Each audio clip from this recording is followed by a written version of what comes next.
Welcome to Stab the Dragon Productions for episode number 32 of Blended Scotch Reviews. We're coming to you from Fort Worth, Texas on Monday, October 27th, 2025, and today it got up to 82 degrees for a rather warm fall day. I'm taking a little detour from the regular blended Scotch tournament that we've been having to have a family grouse, or famous grouse family feud. Say that 3 times quickly. Similar to the family feud I did with Doers a few months ago, but in a little bit more detail. We have previously examined the famous grouse here, and we've looked at Ruby Cask here, and most recently we have looked at the Bourbon Cask.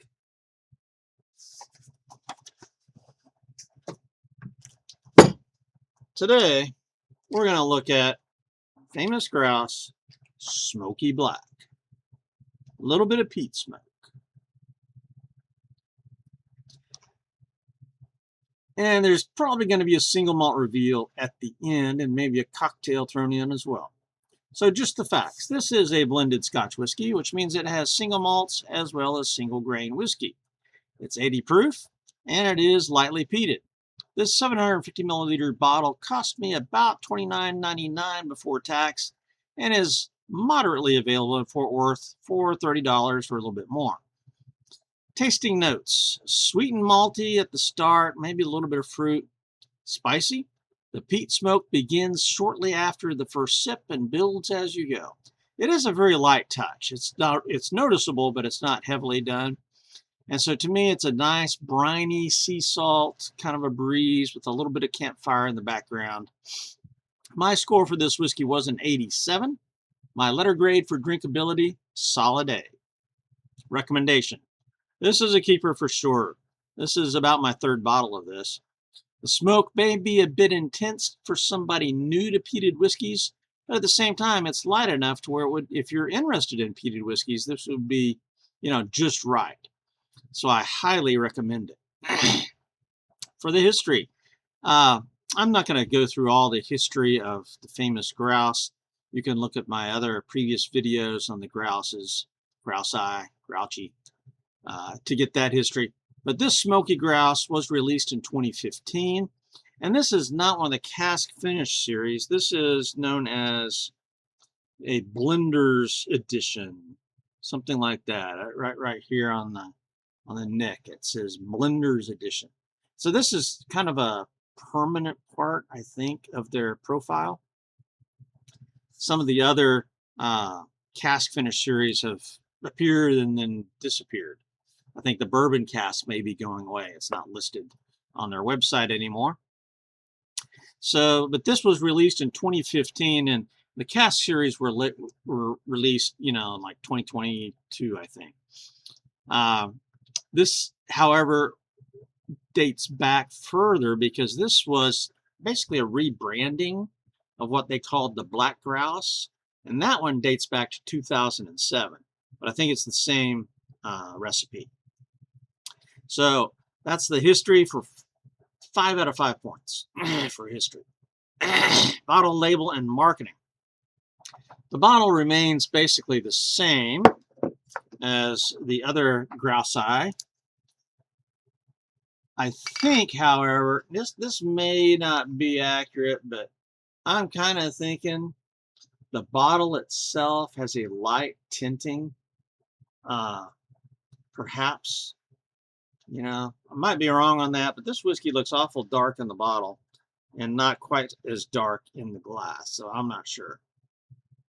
The Grouces have a color scheme, and so the famous grouse has got red, gold, and black, but the Smoky Black Grouse is black and gold, and then they both have kind of a red top on it, but the Black Grouse has got black up there at the top, and it's got a grouse there on the cap. That's what that is. And there's a grouse on the other cap. So all in all, the bottle and label, you know, and you can see the black grouse there compared with the red grouse. And the grouse is a cousin to the American pheasant, I think. So for bottle, label, and marketing, I've not seen any commercials specifically for this edition, right? There's been a few reviews online, of course, both on YouTube and printed. But as far as any commercial, no, there was a commercial for the famous grouse here locally in Dallas-Fort Worth a couple of years ago. The commercial ran for, I don't know, over a year, I think. But it was just for famous grouse in general. Did not get specific about which edition.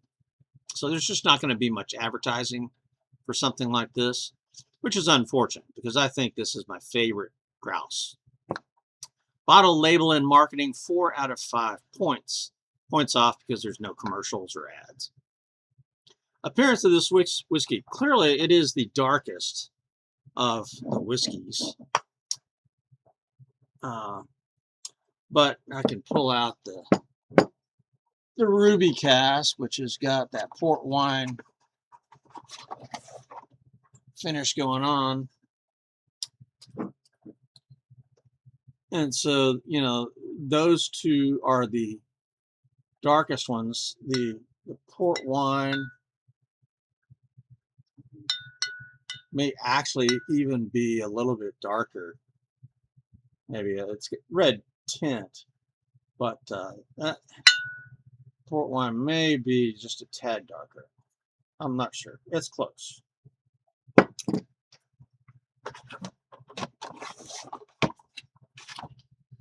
Okay, in the glass, this is what you get.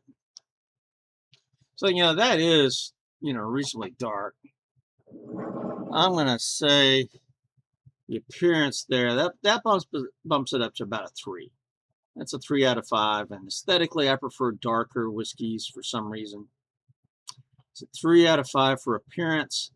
Composition, this Blender's edition has got some peat smoke in there. And so where does that peat smoke come from? Glenturret right here is, for a long time, was the home base for the famous grouse. And Glenturret's a Highland. And so it's there in Perthshire. But it's this edition of Glenturret is peated. Now, most of their stuff is not peated, but they've always made one peated whiskey, and so it's right here. And everything I've read and heard says that this goes into the smoky black. So that's where it comes from. But also, when you study the background to that, they say Islay whiskeys as well. So I think there's more than one peated whiskey going on in here. There's probably some Kalila. Kalila, in their production, they make a lot of stuff for a lot of blenders. So for composition, this is an 80 proof whiskey. It's non-age stated. The other single malts they use that they admit to is Macallan, Glen Ross, and Highland Park. Now, Highland Park also has a little bit of peat in it. But the back label on the bottle does mention Islay whiskeys and rare peated Highland whiskeys, and so that's the Glenturret. So I think this has probably got Highland Park and Glenturret, and then probably Kalila as well. But the sad thing is Glenturret has announced that they are ceasing peat operations. No more peat in Glenturret. May talk about this one later. Sadness there. So composition, 13 out of 15 points. Let's nose this whiskey. Let's get down into the business here. On the nose, I get some sweetness, maltiness, maybe some cereal grain, a little bit of fruit, maybe something like apples or pears. Just a hint of peat smoke on the nose. It's a little bit briny. So imagine being on the seashore. You got the salt breeze, campfire in the background. This is a very pleasant nose. It's inviting, but it's not real strong. So 8 out of 10 on the nose. Let's go in for the taste.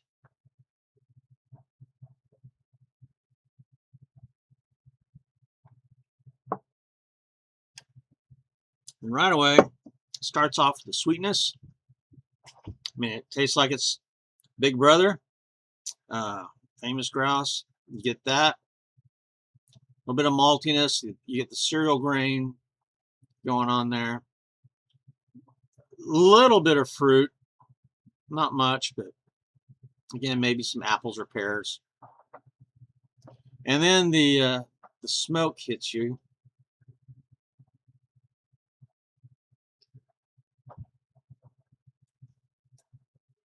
It's just a light touch. It's noticeable, but it's not heavy-handed. So I'm saying you get a little bit of the briny sea salt, seashore, seawater, seaweed. You get the campfire in the background. The smoke kind of progresses a little bit.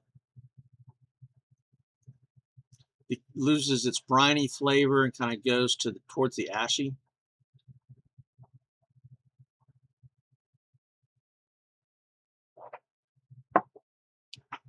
Now, this would be interesting. This is not as much peat smoke as Johnny Walker Black. Not to that level. May not even be as smoky as Bell's. Maybe about the same. That'll be an interesting competition between those two. So I think this is a light enough peat smoke to be an appetizer, to be an introduction. So for taste, 23 out of 25. Mouthfeel, burn, and finish. To me, it's not thin, so I'm going to say it's a medium mouthfeel. There's not really a burn, but there's definitely some spiciness and some sparkles, mouth tingles. But nothing goes up in the sinuses, nothing goes down in the chest. Really not even in the back of the throat. So it's a very gentle whiskey. And I like a little bit of burn, and this one, it's just short of a burn. Okay, so it's got the tingles and the sparkles, but that's about it. The smokiness does carry over into the finish. It seems to concentrate on the back of the palate. When you first sip it, you get the sweetness first, and then smoke develops the further back you go. So it's not overpowering, but the finish does let you know that some peat was involved. And the peat kind of changes in flavor from the beginning to the finish. And so the finish may be just a little bit more ashy, almost like cigar smoke or something.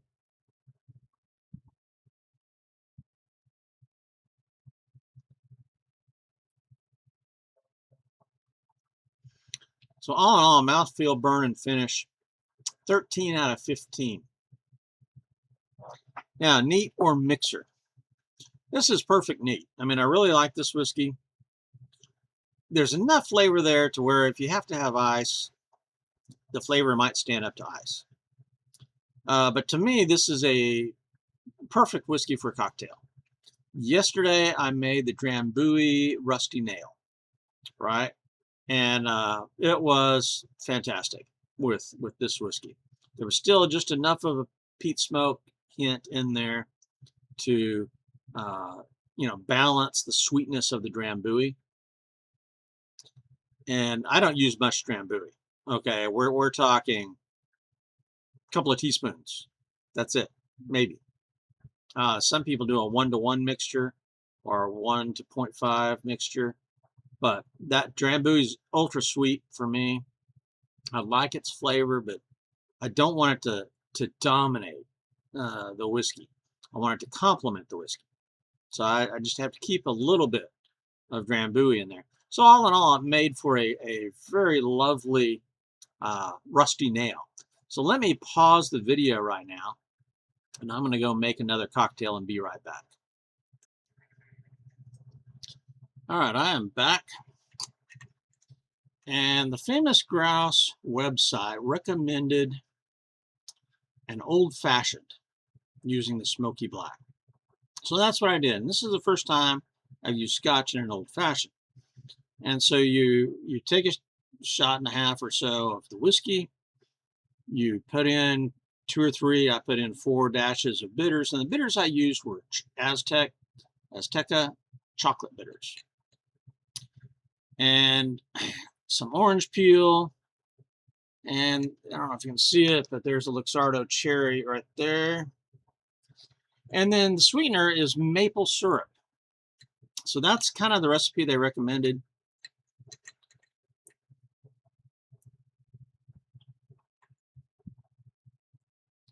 And this works out pretty well. The only thing I'm disappointed in is that the peat smoke has totally disappeared, which that may be my fault. A couple of hours ago, before dinner, I had a peated Islay whiskey, and that may have messed up my palate. And then but see, I ate supper, and I thought, well, that would clear it up. But I did notice when I was doing the taste test that this was nowhere near as strong in the peat smoke as it was yesterday. And so I kind of think I screwed my palate up. And so I should not have had that heavily peated whiskey before doing this. But so with this cocktail, I'm really not getting any peat smoke. This is enjoyable. It's good. A little bit sweet. I'm tasting a little bit of the Scotch. So all in all, you know, this is not a disaster, but neither is it rocking my world. I should have gone with the Godfather or the Drambuie Rusty Nail. But hey, this is worth a try, and maybe you'll like it, right? So you can do that. You can make an old-fashioned using Smoky Black by Famous Grouse. So neater mixer, I'm going to give it 5 out of 5 points.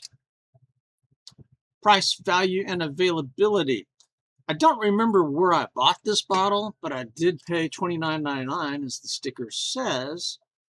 And that's not, this must be, I might have got this at some little store in town. Not sure where. But it's not, that's not a sticker that Goody Goody specs or Total Wine uses. I did check the Goody Goody price, and they had this that's $32.59. And so, you know, my rules for this Scotch tournament is $30 and below. And this one barely qualified because by the time you add taxes, this was 32 bucks. So, you know, Total Wine has it, but only in a 1.75 liter for $44.99. Specs Liquor didn't have it listed at all. So there is just a medium availability, a little bit higher price, giving me a score of 8 out of 10 for price, value, and availability. The value is high. Like I said, this is about my 3rd bottle of this. I will, you know, pretty much always have Famous Grouse in the house. Grouse in the house. There you go. So high value, 8 out of 10 points. Availability kind of stinks. Bonus points. Again, this is a favorite, and so this won't be my last bottle. I love the Black Grouse. The label's nice. The bottle's nice. You know, the nose and the palate has great. It's got great versatility. So value, yeah, 5 out of 5 points, giving me a total score of 87. Letter grade for drinkability, a solid A. So my analysis, again, it's probably my favorite grouse. The peat smoke's not very heavy, but it is noticeable, and it varies a little bit from where it starts to how it finishes. You go from the briny seacoast to campfire to cigar ash, maybe. And the price is reasonable. Great value, moderate availability. So it's a keeper for sure. I would highly recommend this for somebody who wants to dip their toe into the peated Scotch world. This would be a great choice for that. Maybe a little bit intense for somebody new to peated whiskeys, but it may be just right. So I highly recommend it. All right, single malt reveal. I've already kind of shown this to you, but let's have a taste of it. Glenturret, the peated edition, goes into the famous Grouse Smoky Black. At least it used to, and apparently that's going away. This is a Highlands single malt Scotch whiskey, aged 10 years, peat smoked, 2022 release. And this comes in at a whopping 100 proof. This is a 100 proof whiskey. And I opened this last night and sampled it. This is the real deal. I've had a variety of peat smoked whiskeys from Highland Park, Kalila, Ardbeg, and several others. Smokehead. This one is the peatiest of peat. I have never in my life experienced anything like that. Maybe a skeg, and I'm probably saying that one wrong. A skeg was actually the very first Scotch that I ever tried. Had one of those little sample bottles. I thought I had gone out and licked a railroad tie. I mean, that was awful. Truly awful. But now, see, that I'm into peated whiskeys, I need to go back and try it again. So Glenturret, 10-year peat smoke.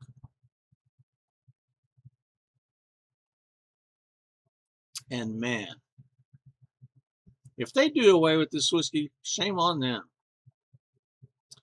This is one of the best whiskeys ever. This is heavily peated. Like I said, this beats Ardbeg, Kalila, Lafroig. This is amazing stuff right here. So I can see this going into the Grouse and making it smoky black.